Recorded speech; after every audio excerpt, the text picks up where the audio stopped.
Hi guys, कैसे हैं आप सब। आप सभी का स्वागत है इस चैनल में। दोस्तों, मैं पहुंच चुका हूं अहमदाबाद रेलवे स्टेशन, जो गुजरात में है। Ahmedabad is one of the biggest cities in India and in fact it is the biggest city of Gujarat.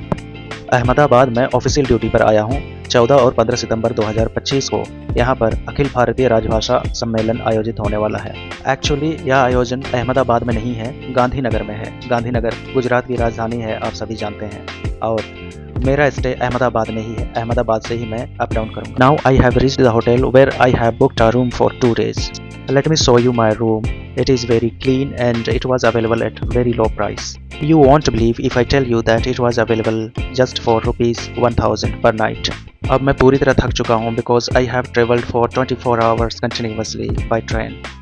पहले मुझे रिफ्रेश होना है, इसके बाद I have ordered snacks for me. ये आप देख सकते हो, इसमें क्या है आप गेस कर सकते हो। It is nothing but masala dosa, sambar और चटनी है। आफ्टर हैविंग ब्रेकफास्ट मैंने एक ऑटो रिक्शा बुक किया और मुझे बड़ौदा अपेक्स सेंटर जाना है, जहां मुझे कल के प्रोग्राम के लिए किट रिसीव करने हैं। Baroda apex centre is situated at sector 11 in Gandhinagar. Sector 11 मेरे होटल से करीब 1 घंटे की दूरी पर है। Finally, I reached the destination where I received the kit for the next day of program and which you can see in my hand and also in my bag. जो मुझे किट दिया गया उसके अंदर क्या क्या चीज़ें शामिल थी यहाँ पे आप देख सकते हैं। 2 पेंटिंग्स थे, उसके अलावा यहाँ पे लिटरेचर की कुछ चीज़ें थी और कप थे और एक बैग था और यहाँ पे लेडीज़ पर्स था और ये इनविटेशन कार्ड था। Furthermore, you can see an umbrella and water bottle and holder, mobile holder, etc. तो ये आप देख सकते हैं कि इस बार प्रोग्राम में कैसे एक शानदार किट दिया गया है। किट रिसीव करने के बाद आई हैड स्पेयर टाइम, तो मैंने सोचा कि क्यों ना मैं साबरमती आश्रम से होकर आऊँ। फिर मैंने नियरेस्ट मेट्रो स्टेशन, जिसका नाम है घी कांटा मेट्रो स्टेशन, से मैंने टिकट बुक किया for Ranip metro station. Sabarmati Ashram is just 1.5 kilometre far away from Ranip metro station. Finally, I reached Sabarmati Ashram after a travel of about 10 to 15 minutes. Sabarmati Ashram is variously called Bapuji Ashram, Gandhi Ashram, etc. is situated at the bank of river Sabarmati. Surprisingly, you will find in the Sabarmati Ashram a very calm environment along with sweet charming of birds and squirrels. Sabarmati आश्रम आकर के आपको ऐसा लगेगा कि आपके मन की सारी पीड़ा दूर हो गई है। एक अजीब सा सुकून महसूस होता है। साबरमती आश्रम में मैंने सबसे पहले विनोबा कुटीर देखा। विनोबा कुटीर को मीरा कुटीर भी कहा जाता है क्योंकि विनोबा भावे ने यहाँ पे निवास किया। इसके बाद मीराबेन ने भी यहाँ पे निवास किया था। मीराबेन ने तो इंग्लैंड में अपना घर छोड़ करके भारतीय स्वतंत्रता संग्राम में कंट्रीब्यूशन देने के लिए और गांधी जी का साथ देने के लिए भारत आई और गुजरात के इस अहमदाबाद के इसी कुटीर में रह करके गांधी जी का साथ दी। गांधी जी दक्षिण अफ्रीका से 1915 में भारत आए। इसके बाद उन्होंने अगले 2 वर्षों तक भारत की आर्थिक, राजनीतिक और सामाजिक स्थिति से परिचित होने के लिए पूरे भारत का भ्रमण किया। इसके बाद साबरमती नदी के किनारे एक आश्रम बनाया।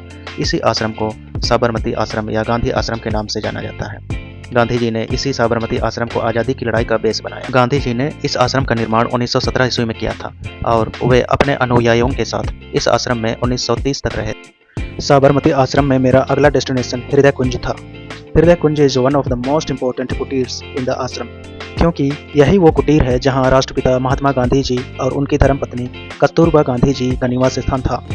इसी कुटीर में रहकर बापूजी ने राष्ट्रीय आंदोलन चलाया। इसी कुटीर से बापूजी ने सुप्रसिद्ध दांडी यात्रा प्रारंभ की थी।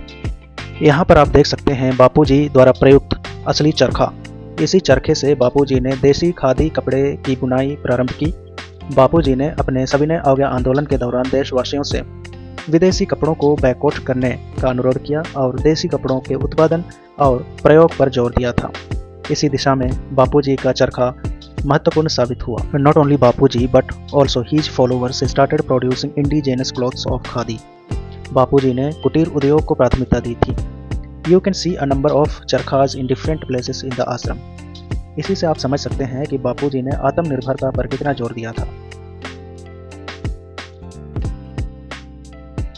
आगे मैंने देखा बापूजी की आज़ादी की लड़ाई में योगदान और कहानी को कैसे डिजिटल रूप में रिकॉर्ड किया गया है और उसे स्क्रीन के माध्यम से चलाया जा रहा है। गांधी जी के योगदान को समझने के लिए यह डिजिटल फिल्म काफ़ी सहायक है।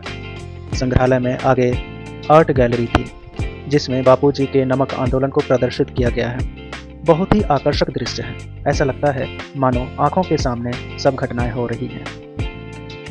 आप इस गैलरी में देख सकते हैं कि कैसे बापूजी डांडी में समुद्र के किनारे नमक उठाकर अंग्रेजों के नमक कानून को तोड़ रहे हैं। Really how interesting it is, isn't it?